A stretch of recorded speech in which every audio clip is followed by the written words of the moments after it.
শুভ সকাল বন্ধুরা, কেমন আছেন সবাই? সকাল সকাল চলে এলাম আমার প্রিয় রান্নাঘরে। নতুন একটা ব্লগে আপনাদের সকলকে স্বাগতম জানাচ্ছি। ছুটির দিন বলে কথা, একটু ভালো মন্দ রান্না করার দরকার ছিল, কিন্তু আসলে রোদ গরমে কিছুই ভালো লাগছে না। সাদামাটা খাবার খেতে ইচ্ছা করছে। অনেক দিন পর টক পালন রান্না করছি। গরমের দিনে কিন্তু এই টক জাতীয় খাবার বেশ মুখে রুচি আনে। একটু পাতলা ডাল রান্না করছি। ডালের ভেতর লাউ কুচি কুচি করে দিয়েছি, একটু ভিন্নভাবে করার চেষ্টা করছি।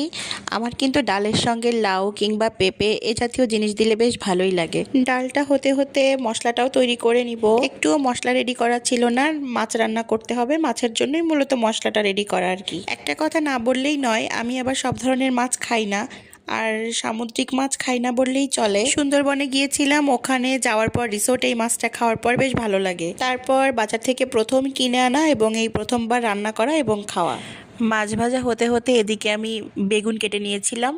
একটা বেগুনকে বোটাসহ 4 ভাগ করেছি। লবণ, হলুদ, শুকনা মরিচের গুঁড়া, একটু চালের গুঁড়ো দিয়েছি। এতে করে বেগুনগুলো একটু ক্রিস্পি হবে, খেতে বেশ ভালোই লাগে। কিন্তু বেগুনগুলো ভেজে নিব এখন। দেখতেও খুব সুন্দর লাগছে, তাই না?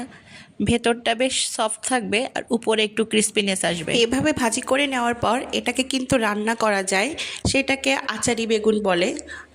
সেটা না হয় অন্য একদিন করে দেখাবো, আজকে হাতে অতটা সময় নেই। একটা জিনিস দিয়ে একই ধরনের রান্না না করে ভিন্ন কিছু করলে কিন্তু একঘেয়েমি লাগে না। মাছটা খুব ভালোই লেগেছে আমার কাছে, তো রান্না করে নিব এখন। খুব একটা ঝামেলায় যাব না। তেলে কালো জিরে ফোড়ন দিয়েছিলাম, পেঁয়াজ কুচি দিয়েছি, আবার পেঁয়াজ বাটা, রসুন বাটা, আদা বাটা আর শুকনো মরিচ বাটা সব কিছুই দিয়ে ভালো করে মশলাটা কষিয়ে নিয়ে তারপর জল দিয়ে দিয়েছিলাম।